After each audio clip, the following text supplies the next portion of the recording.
m'appelle Pierre-Alexandre et je vais vous faire aujourd'hui un atelier sur Fiore De Liberi. Fiore De Liberi, c'est l'auteur avec qui j'ai commencé d'étudier les AMHE. Il y a longtemps, ça remonte, oui, ça remonte, ça commence à aller loin. Et aujourd'hui, je vais vous parler principalement d'épée longue et du problème de la prise de l'épée longue à une main ou à deux mains. C'est qui a lu le traité de Fiore ou a jeté un coup d'œil au traité de Fiore et a vu les images. Levez bien la main, allez Jeanne, la main droite. Ah ouais, gauche. je peux pas lever ce bras-là. Chez Fiore, il y a de l'épée longue à deux mains et il y a un chapitre plus ou moins long qui traite de l'épée à une main. Ce qui va me permettre aujourd'hui de vous parler surtout de la manière dont potentiellement il prend son épée à deux mains puis à une main ou à une main puis à deux mains pour frapper, pour se défendre, etc. On va commencer par... Merde, je pense que vous êtes trop nombreux par rapport à des fascicules. On va commencer par s'échauffer un peu parce que tout le monde a mangé. Donc vous allez poser votre arme par terre, vous allez prendre un peu de place. Essayez d'être pieds parallèles, à peu près à la hauteur de vos hanches. Si vous voulez un repère pour la hauteur de vos hanches, il doit y avoir l'espace de vos deux points entre vos deux talons. Vous vérifiez et vous commencez à sauter sur place, sur la pointe des pieds, doucement, en pliant les genoux. Laissez le haut du corps souple. Et vous accélérez petit à petit, en essayant de rester souple, ne vous raidissez pas. Vous continuez à sauter. Quand je vais taper dans les mains, vous allez sauter le plus haut possible avec les deux bras au-dessus de la tête. Continuez à sauter. On accélère.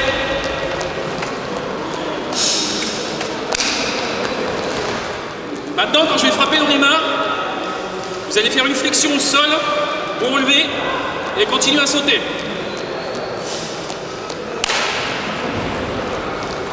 Essayez de garder le dos détendu mais droit. Vous raidissez pas, vous penchez pas en avant, vous allez vous faire mal.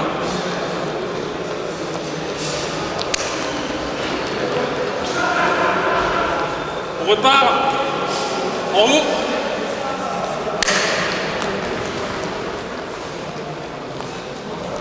Ça chauffe derrière les cuisses un peu.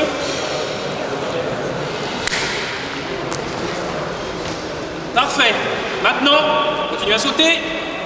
Quand je vais taper dans les mains, vous allez faire ça et étirer avec les jambes, avec l'angle droit le plus parfait possible. Continue, on continue, on continue. Ça tire, ça chauffe, ça fait mal. Vous restez figé. Vous essayez de tirer le plus possible. On part.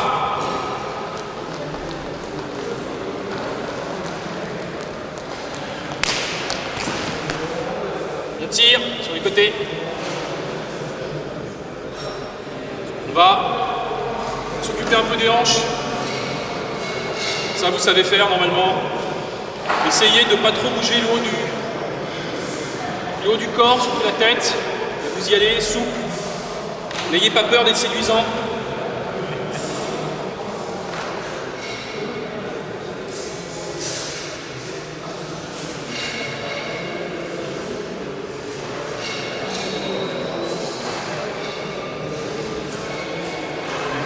Tendez les bras, faites des cercles normaux vers l'avant.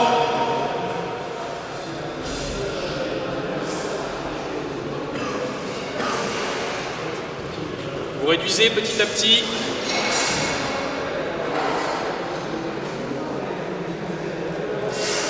Vous augmentez.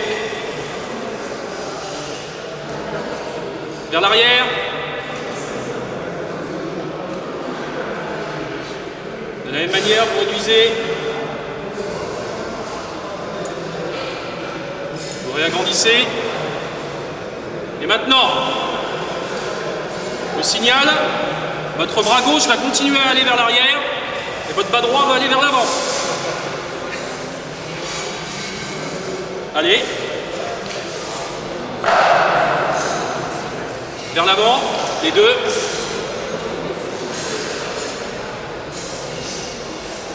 vous avez du mal, faites des grands cercles.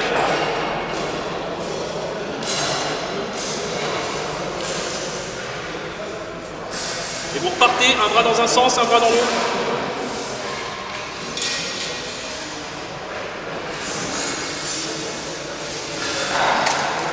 Vous inversez.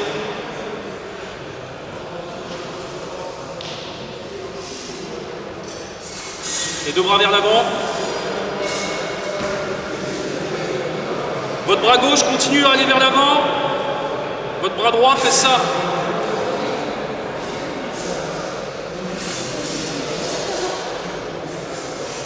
Le bras gauche va vers l'arrière, votre bras droit ne change pas.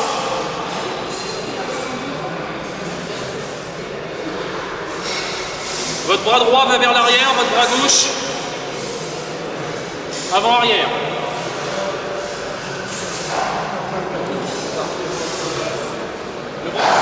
Vous abaissez la tête pour étirer.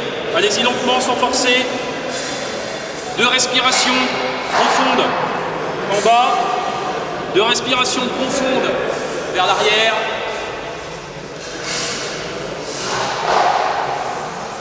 Vous recommencez une fois. 2 respirations en bas.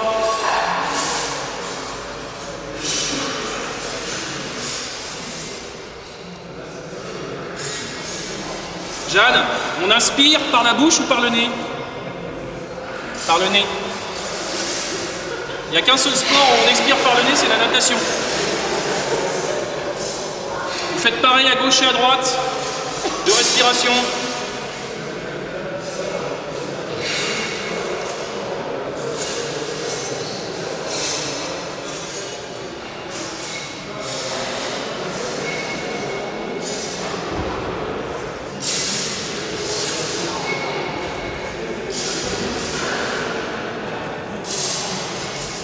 Vous allez utiliser les lignes latérales qui traversent le gymnase en large. Vous allez vous placer derrière une des lignes. Donc prenez de l'espace. Vous avez cette ligne là, vous avez cette ligne là, la ligne blanche, les lignes bleues, vous avez de la place. Prenez de la place. Vous allez vous placer d'un côté d'une ligne avec le pied droit devant et le pied gauche juste derrière le pied droit. Et ce que vous allez faire, c'est, quand je vais taper des mains, vous allez pousser sur le pied gauche et passer de l'autre côté de la ligne. Quand je retraperai 2 fois dans les mains, vous poussez sur le pied droit et vous reculez derrière la ligne. On essaye. Un seul pas. Si vous avez du mal à ne faire qu'un seul pas, pliez les genoux.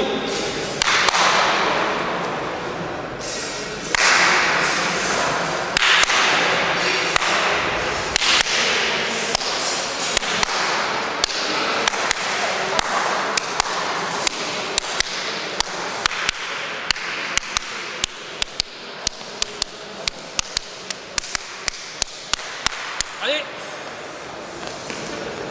On fait la même chose, pied gauche devant.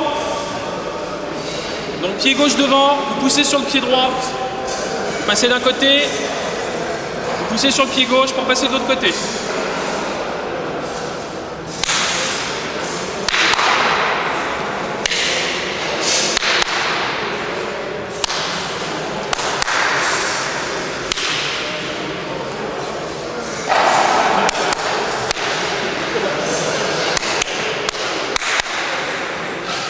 Maintenant, on va faire une petite variante et on en aura fini avec l'échauffement.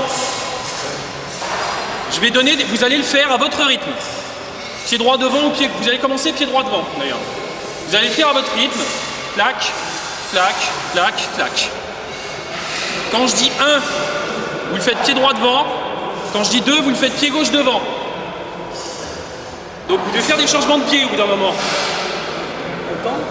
Tout le monde a compris? Allez-y à votre rythme. Pied droit devant, vous commencez. Essayez de garder les 2 pieds parallèles sur cet exercice. Si vous faites comme ça ne marchera pas. 1. Allez-y à votre rythme. Si vous voulez le faire vite, faites-le vite. 2. Droite et gauche. Non. 1.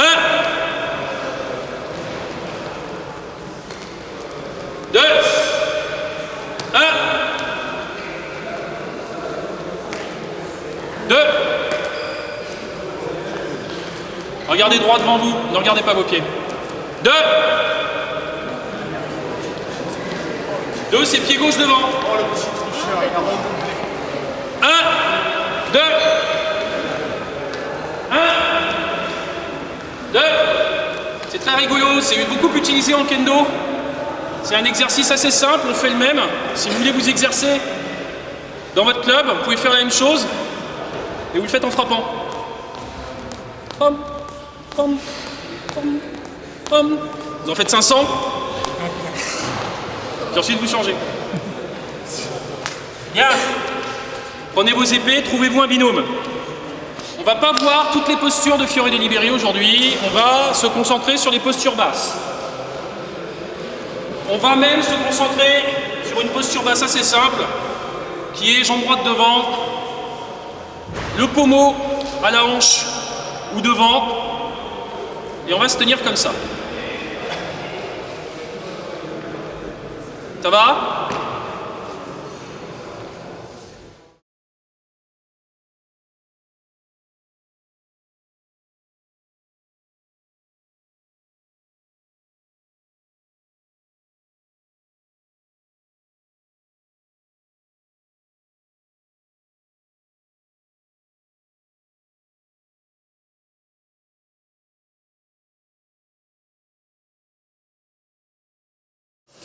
Vous allez vous mettre face à un protagoniste et vous allez avancer vers lui en changeant de pied.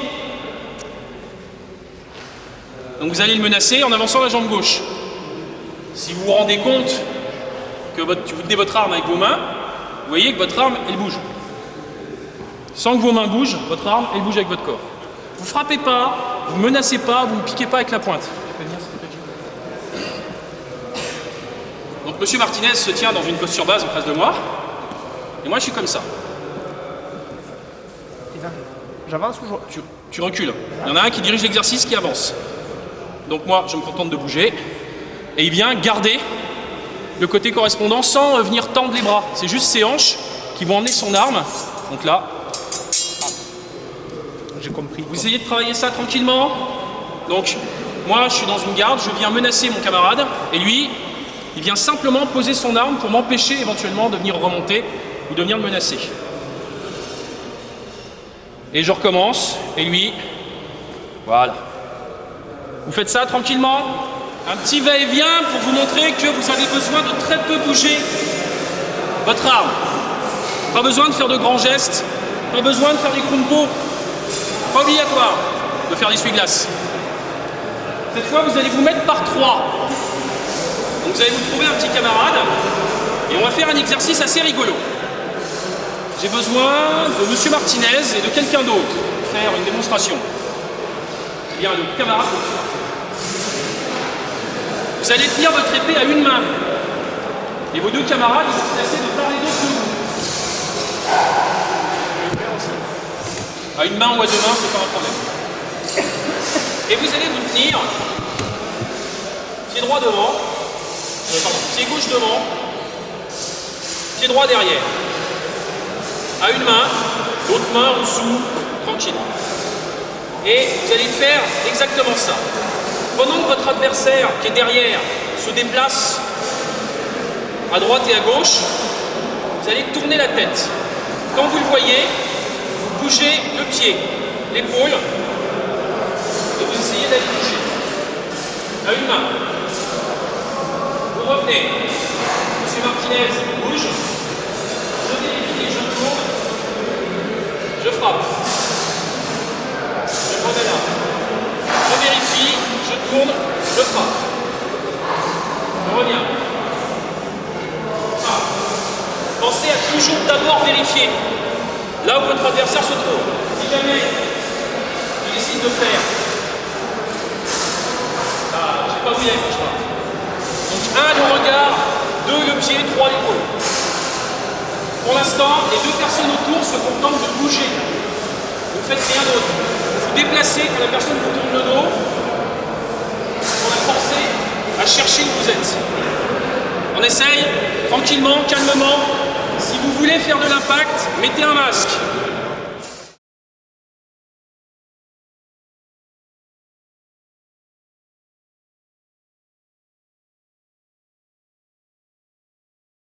même exercice, sauf que la personne qui est derrière vous, elle va émettre un signal vocal que vous choisirez. Ça peut être salsifis, ça peut être rutabaga. Et quand elle va faire ce signal, elle va venir vous frapper verticalement à la tête. Donc vous allez mettre un masque. Et vous, votre objectif, c'est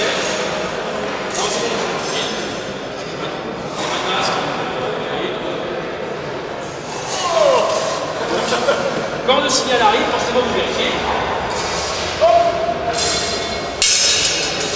Et vous venez menacer au visage. Ok? C'est tout. Et une fois que vous avez menacé au visage, vous rabaissez et c'est reparti de l'autre côté. Vous y allez tranquillement.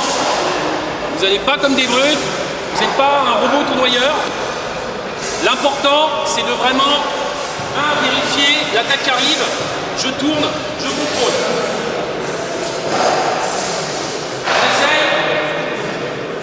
Ça peut surprendre comme exercice, mais pour ceux qui n'ont jamais regardé le manuscrit Fioré, ouvrez-le, vous verrez qu'il y a un moment au tout début du chapitre sur l'épée à une main où il se tient comme ça, le pied comme ça, et ici.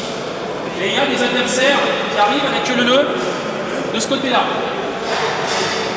Ouais, mais on n'est pas des paysans. Alors, ça peut vous paraître absurde, mais si je vous dis d'être solide quand vous êtes face à quelqu'un, c'est que si vous venez de vous défendre, bam, ici, vous retournez et vous parlez ici, vous êtes capable d'agir devant et derrière. Bien. Ça vous plaît comme petit exercice? Il y a des gens qui détestent, qui sont choqués, qui ont besoin d'un safe space, non? Personne? Ça va. Oui, on me déteste moi. Bien. Fioré parle de frappe qu'on double dans son ouvrage. Notamment, quand il parle des coups de dessous et des coups de dessus, il dit que le coup de dessous doit suivre le même chemin qu'emprunte le coup de dessus. Très souvent, on voit des gens qui frappent très latéralement. Monsieur Martinez ne me contredira pas. Fioré, quand il dit de frapper en diagonale, il dit de frapper d'une ligne qui va de la mâchoire jusqu'au genou. C'est pas comme ça, c'est comme ça. Et la trajectoire pour les attaques qui montent, c'est la même chose. On va travailler ça. Vous allez vous mettre face à un binôme et la personne va vous attaquer verticalement à la tête. Monsieur Martinez. Vous, vertical. Vous êtes dans une posture comme ça, tout bête. Et vous allez faire tout simplement ça. Donc vous allez faire une première attaque qui monte sur une ligne qui va du genou de votre adversaire à sa mâchoire, donc comme ça, tout en essayant de dévier son attaque. Et vous allez redescendre sur la même ligne. Donc là, je ne le fais pas sur sa tête parce qu'il n'y a pas de masque. Je t'en remercie. Vous le faites une fois. Pardon. Et vous changez. Attends, je n'ai pas vu l'exercice encore. Voilà. Pas besoin d'autre chose. Mettez un masque et vous déviez réellement la frappe et vous redescendez tout de suite après. On fait ça tranquillement, à une main.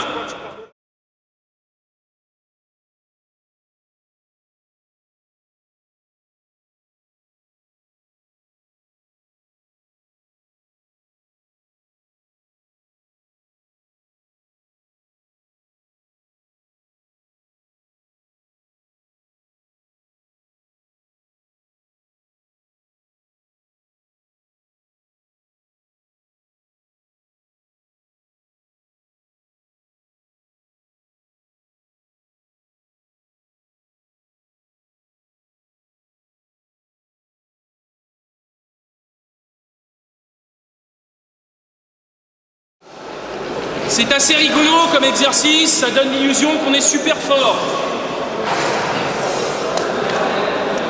Je vais donc poser une question. Pourquoi est-ce qu'on tient une épée à deux mains? Est-ce que quelqu'un a une réponse satisfaisante? Pourquoi est-ce qu'on s'emmerde à tenir cette épée à deux mains? Et pourquoi est-ce qu'on ne se contente pas de venir à une main? On a plus d'allonge, on peut aller pêcher l'adversaire plus loin. Pourquoi est-ce qu'on le fait à deux mains? Plus fort, j'entends pas. Pardon? On a plus de force avec deux mains? Si vous tenez, c'est même pas plus de maîtrise, c'est que si vous tenez votre épée avec la main gauche, donc près du pommeau, c'est tout simplement que ça a plus d'impact que ça. Tout simplement. Donc vous allez faire exactement le même exercice qu'on vient de faire, mais vous allez le faire comme ça, M. Martinez. Une main. Non, deux mains. Votre adversaire vous attaque, vous tenez votre arme comme ça. Vous la déviez avec le faux tranchant en remontant.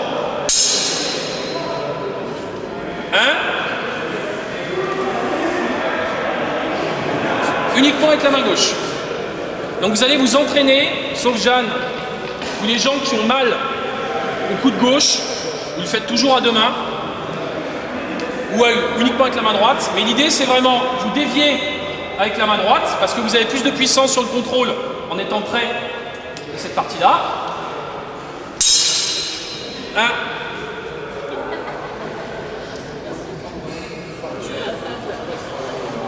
Est-ce qu'il y en a parmi vous qui ont déjà fait de la coupe avec une épée aiguisée à deux mains? Comment est-ce qu'on coupe?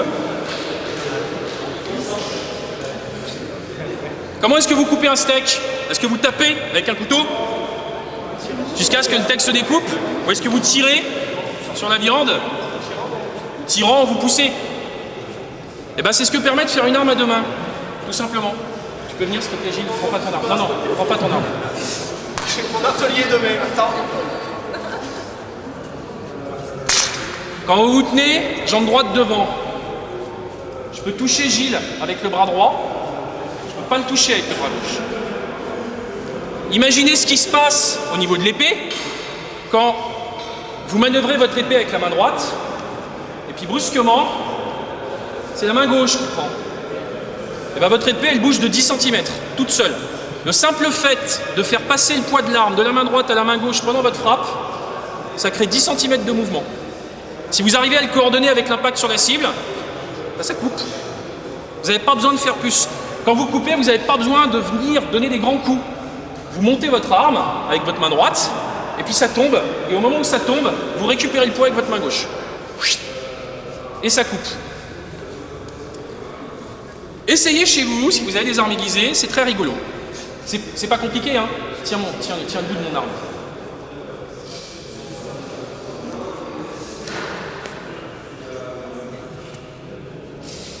C'est ça qui coupe sur une arme.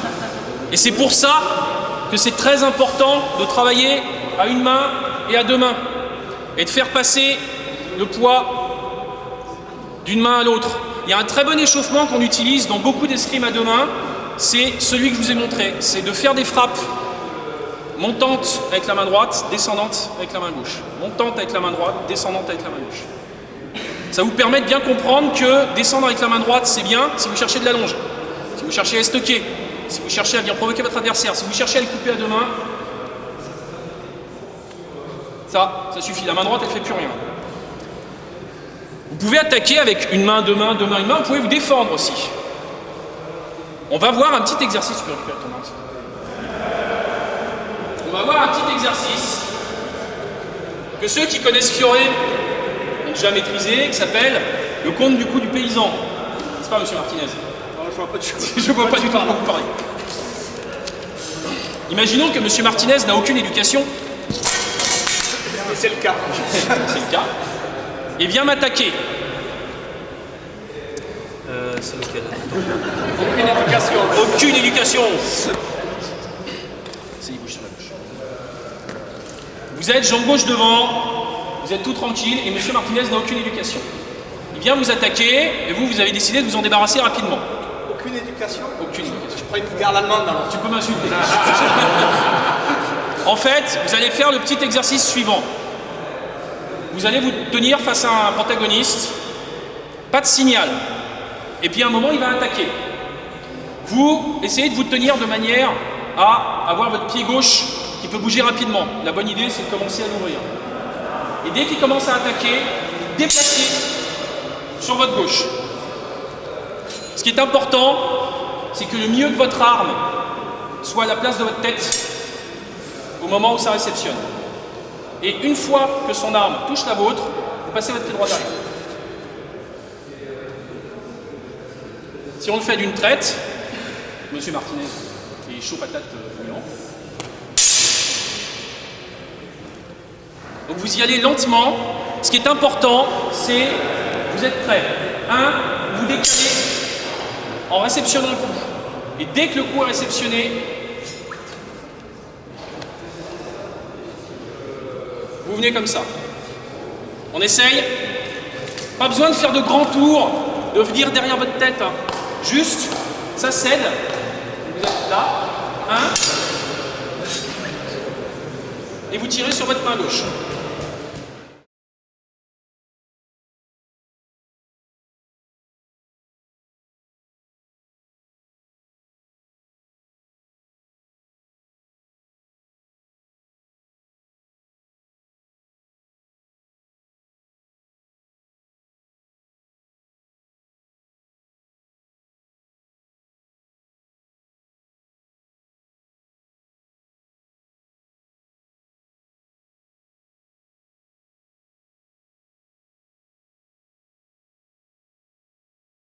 Partez sur la gauche.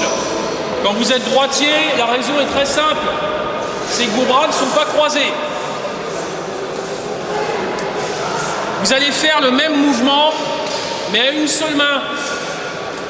À une seule main, vous partez de l'autre côté. Parce que vous êtes plus mieux couvert ici que là. Là, vous n'avez pas de force. Là, vous avez de la force. Gilles, s'il te plaît. Non. Vous n'étiez même pas trop mauvais, donc on va mixer les deux. Vous allez faire comme vous voulez. Donc l'adversaire vous attaque, soit vous partez sur la gauche, soit vous partez sur la gauche avec les deux mains, soit vous partez sur la droite avec une main. Vous le faites comme vous voulez. Essayez juste de toujours vous retrouver à distance. On essaye de faire ça tranquillement.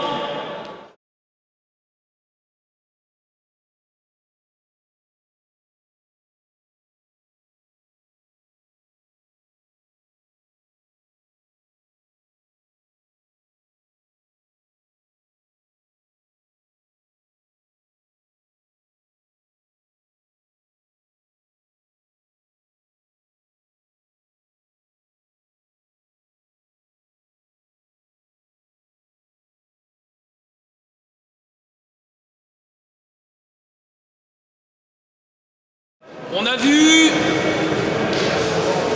des séries d'attaques à deux mains, défense à une main, attaque à deux mains, défense à une main, attaque à une main. Je vous ai expliqué pourquoi est-ce qu'on prenait une arme à deux mains, ça permet de couper efficacement. Du coup, on peut renverser la question. Pourquoi prendre une arme à une main? Ah oui, c'est complètement con. Si on a plus de puissance comme ça et qu'on continue à avoir pas mal d'allonge, autant prendre une arme à deux mains et cogner à deux mains. Sauf que non, ça peut être utile d'utiliser une arme à deux mains tenue à une main.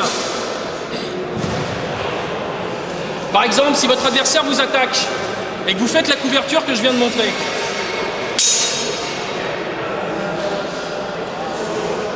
vous êtes à distance de saisir.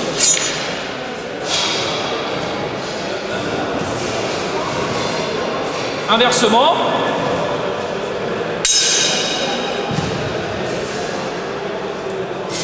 vous pouvez également venir ici, vous êtes protégé. Si jamais il remonte, vous êtes ici, venir jouer. Donc, vous avez plein de possibilités. Le fait de vous libérer la main gauche, ça vous permet de venir rentrer en lutte, ça vous permet de venir agir sur l'adversaire, de saisir. On va commencer par travailler celle que je viens de montrer.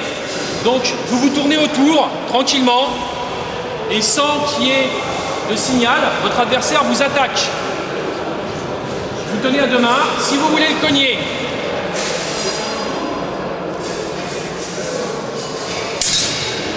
Vous allez là. Si vous voulez aller sur la droite, vous saisissez, vous baissez et vous venez frapper au jarret. On essaye ça pendant 5-10 minutes, 5 minutes. L'important, c'est vraiment de vous couvrir avec votre arme qui vous protège au-dessus. Si jamais vous êtes comme ça, votre bras il passe. Donc 1, vous vous couvrez avec l'arme ici. 2, vous venez saisir. 3, vous tirez vers votre hanche pour frapper derrière les jambes.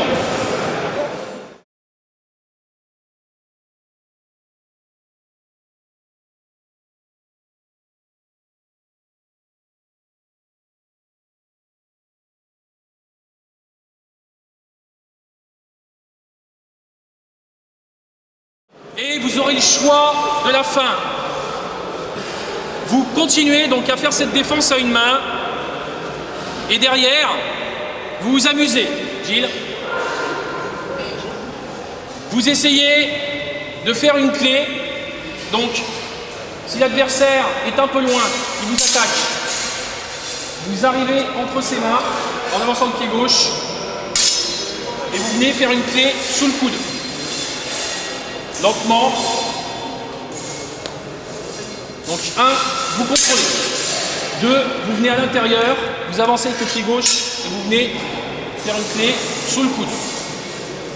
6, rapproche.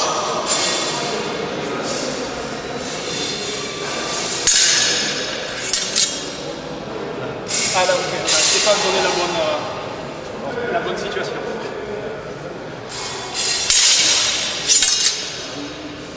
Celle-là est présente chez Fioré, hein, et il dit vous lui taillez la gorge.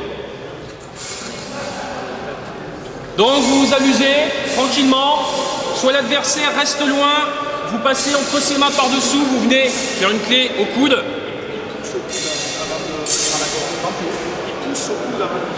Poussez au coude avant de venir à la gorge, me dit monsieur Martinez. Il va le faire, parce qu'il est meilleur en lutte que moi. Je sais pas, ça fait un moment que je ne l'ai pas bossé. Tu l'as fait là, c'était ça dans ton démarrage. Donc là, à une main, du coup, excuse-moi. Ça. Ah putain, c'est marrant parce que tout de suite on a ça. Et là, voilà, il faut que j'ai le coude ici. C'est ça et ça.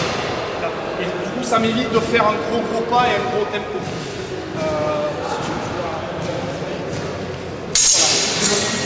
Tac.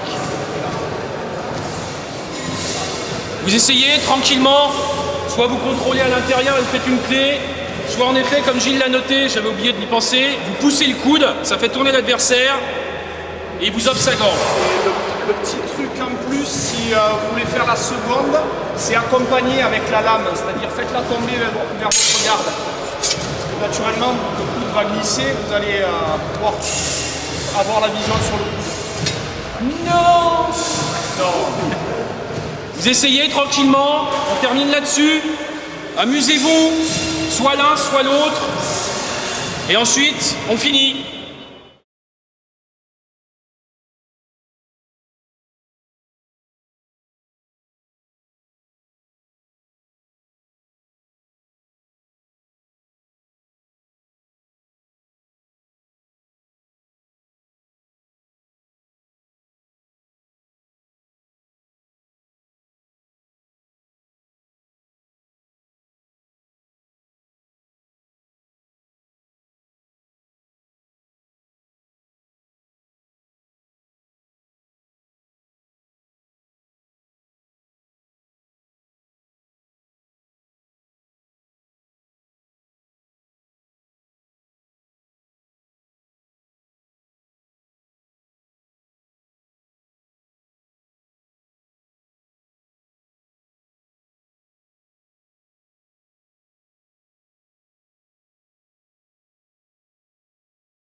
Qui m'a demain chez Fioré vous a éclairé.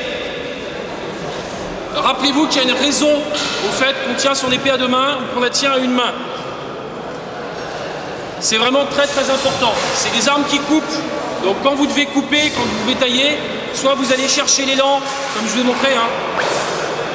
Et c'est le mouvement de l'adversaire qui va donner toute la puissance. Si vous partez sur la gauche, c'est votre main gauche qui va servir de pivot et qui va tomber sur l'adversaire. Adaptez votre tenue, adaptez votre prise d'épée à ce que vous voulez faire. Et surtout, rappelez-vous que vous montez avec la main droite, descendez avec la main gauche quand vous tenez une arme à deux mains. Ça rime à rien de faire autre chose. Ou pour les gauchers, vous montez avec la main gauche, descendez avec la main droite. Est-ce que vous avez des questions? Pendant que Monsieur Lobo essaye de couvrir ma puissante voix.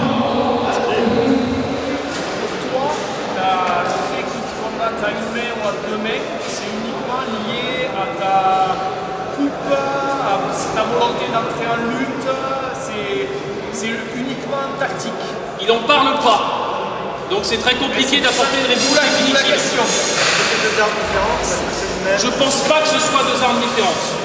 Honnêtement, je pense pas. Il le dit dans le manuscrit, c'est l'épée à deux mains tenue à une. Ouais. Donc c'est la même arme. J'aurais voulu apporter une réplique aiguisée, mais c'était un peu compliqué avec les J-Pirates. Vous m'excuserez. C'est probablement une arme qui n'est pas très lourde. Si vous regardez les illustrations, elle s'affine très vite. Donc elle doit énormément peser à partir autour de là. Elle va très vite en pointe. Elle est très solide ici.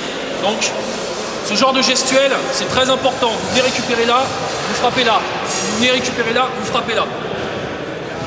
Thibaut Pasquale, on a pas mal bossé là-dessus.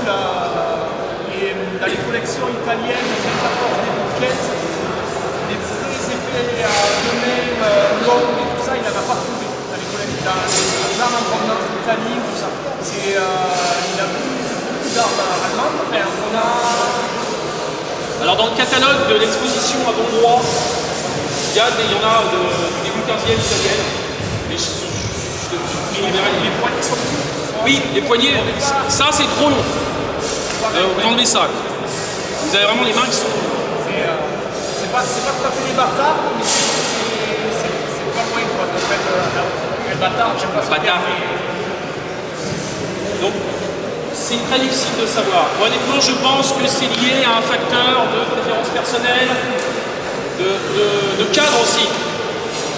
Honnêtement, si vous me retrouvez comme l'exercice que j'ai fait tout à l'heure, avec plusieurs adversaires autour de vous, il me paraît plus sensé de tenir son épée à une main pour pouvoir agir devant ou derrière rapidement. Si vous commencez à vous mélanger les pinceaux, à tourner dans tous les sens, avec vos mains qui se croisent, vos mains qui se décroisent, non. Bien plus simple d'avoir une arme qui arrive devant là, qui arrive ici, pour revenir là. Donc, peut-être que c'est lié au combat 1 contre plusieurs, c'est peut-être lié à des préférences personnelles, c'est peut-être lié aussi à une volonté d'entrer en lutte, ce que j'ai montré à la fin. C'est plus simple de lutter quand on a une main libre. Mais c'est difficile d'apporter une réponse définitive. Il y avait une autre question? Non? Bon bah merci.